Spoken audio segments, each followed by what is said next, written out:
फरीदी ने सड़क के किनारे कार खड़ी की और डैशबोर्ड के खाने में रखे ट्रांसमीटर का स्विच ऑन कर दिया। Hello Roshan, hard stone calling over. Yes chief, Roshan receiving over. चंद लम्हों बाद ब्लैक फोर्स के मेंबर की आवाज ट्रांसमीटर से खारिज हुई। क्या पोजीशन है, उसने पूछा। वो अभी तक अंदर ही है, रोशन ने बताया। दूसरी इमारत में दाखिल होने की क्या सूरत है? फरीदी ने पूछा। वो इमारत खाली पड़ी है जनाब, अकबी गली से उसमें दाखिल होना आसान है। ऑल राइट, तुम मेरी हदायत पर अमल करोगे, फरीदी ने कहा और रोशन को हदायत देने लगा। चंद लम्हों बाद उसने ट्रांसमीटर ऑफ कर दिया, फिर कार आगे बढ़ा दी। तकरीबन 1 फरलांग का फासला तय करने के बाद उसने दाईं जानिब की एक गली में कार मोड़ दी और चंद कदम आगे आकर रोक दी। इंजन बंद करके उसने खिड़कियों के शीशे चढ़ाए और कार से उतर आया। दरवाजा लॉक करके वो सड़क की तरफ चल दिया। गली से बाहर आकर उसने इधर उधर देखा और बाईं जानिब बढ़ने लगा। एक ब्लॉक के बाद दूसरी गली थी। वो गली में दाखिल हुआ और तेजी से कदम बढ़ाने लगा। गली आगे जाकर मुड़ गई। दाईं जानिब एक पतली सी गली थी जिसमें इमारतों के अकब थे। वो गली में दाखिल हुआ और आगे बढ़ने लगा। चंद कदम चलने के बाद वो एक इमारत के अकब में रुक गया। इमारत के अकबी कंपाउंड की दीवार 8 फुट से ज्यादा बुलंद न थी। फरीदी ने इधर उधर देखा, फिर उसने यकदम जंप लगाया और दीवार पर से होता हुआ अंदर जा गिरा। गिरने से 1 सेकंड पहले उसने अपने जिस्म को घुमा दिया था, चुनांचे वो पहलू के बल अंदर कच्ची जगह पर गिरा और चोट से महफूज रहा। दूसरे ही लम्हे वो उछलकर खड़ा हो चुका था। अकबी कंपाउंड में कोई न था। वो दबे पांव करीब की इमारत की तरफ बढ़ने लगा। वहां पहुंचकर उसने दूसरी कोठी के कंपाउंड की दीवार ज्यादा बुलंद न थी। वो दीवार के पास रुककर अपनी कलाई पर बंधी वॉच पर वक्त देखने लगा। तकरीबन 2 मिनट ही गुजरे थे कि सड़क की जानिब एक कान फाड़ धमाका हुआ और धमाके की बात गोश्त से फिजा गूंजने लगी। वो धमाका फरीदी की हदायत के मुताबिक रोशन ने किया था। दीवार की दूसरी जानिब से भागते दौड़ते कदमों की आहटें बुलंद होने लगीं। फरीदी ने 1-2 लम्हे तवक्कुफ किया, फिर तेजी से दीवार पर चढ़ता चला गया। दूसरी जानिब कोई ज़ीरू मौजूद न था, चुनांचे वो किसी खतरे के बाद अंदर उतर गया।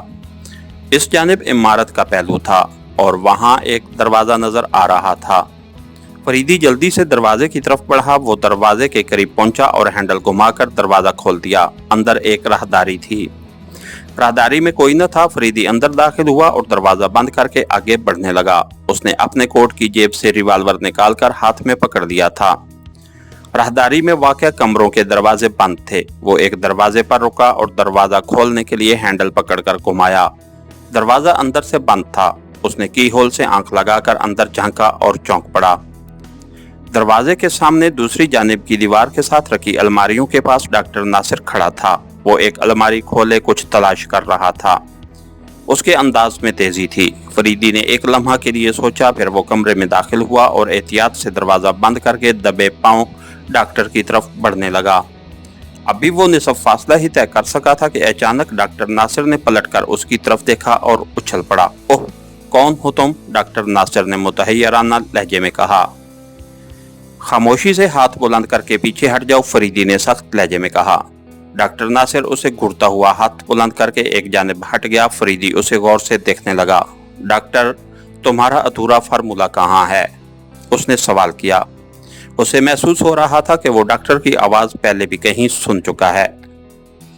मेरे पास कोई फार्मूला नहीं है, भाग जाओ, डॉक्टर ने गुस्सीले लहजे में कहा। मैं तन्हा नहीं जाऊंगा, फरीदी मुस्कराया। क्या मतलब? डॉक्टर ने हैरत से पूछा और फरीदी बेइख्तियार चौंक पड़ा। डॉक्टर अगरचे गुस्से और हैरत का इजहार कर रहा था, लेकिन उसका चेहरा हर किस्म के तसुरात से आरी और सपाट नजर आ रहा था और ये निशानी थी मेकअप की मौजूदगी की। मतलब? तो अब तुम्हें बताना पड़ेगा मिस्टर संघी, फरीदी ने तंजिया लहजे में कहा, क्योंकि मैं तुम्हें पहचान चुका हूँ। ओहो, डॉक्टर चौंका। मुझे पहले ही अंदेशा था कि तुम मुझे पहचान लोगे। तुमने गुज़िश्ता रात फार्मूला तलाश किया था, आज फिर यहाँ आ गए हो। हाँ, गुज़िश्ता रात तुम्हारे असिस्टेंट की वजह से तलाश नहीं कर सका था। डॉक्टर बोला, जो असल में संग ही था। डॉक्टर नासिर कहाँ है? फरीदी ने पूछा। मालूम नहीं, वो रात से गायब है। सुबह अपनी रिहाइशगाह पर भी नहीं था, संग ही ने बताया। मेरा ख्याल है कि तुम उसे अगवा कर चुके हो और उसके मेकअप में यहाँ आए हो, फरीदी उसकी आंखों में झांकता हुआ बोला। नहीं कर्नल, तुम्हारा ख्याल गलत है।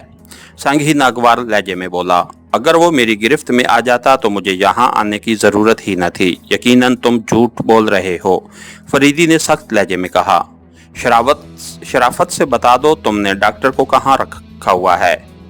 सांघी ने जवाब देने की बजाय अचानक अपनी जगह से जस्त की और उड़ता हुआ फरीदी पर पड़ा। फरीदी के हाथ से रिवॉल्वर निकल गया और वो लड़खड़ाता हुआ एक मेज के साथ जा टकराया। सांघी ने जल्दी से उठकर फरीदी के पेट में लात रसीद कर दी, लेकिन फरीदी यकदम दाईं तरफ हट गया। सांघी का पांव मेज से टकराया और वो फर्श पर आ रहा। फरीदी तेजी से उसकी तरफ झपटा। दूसरे ही लम्हे फरीदी की ठोकर सांघी के पहलू में पड़ी और वो कराहता हुआ करवट बदल गया।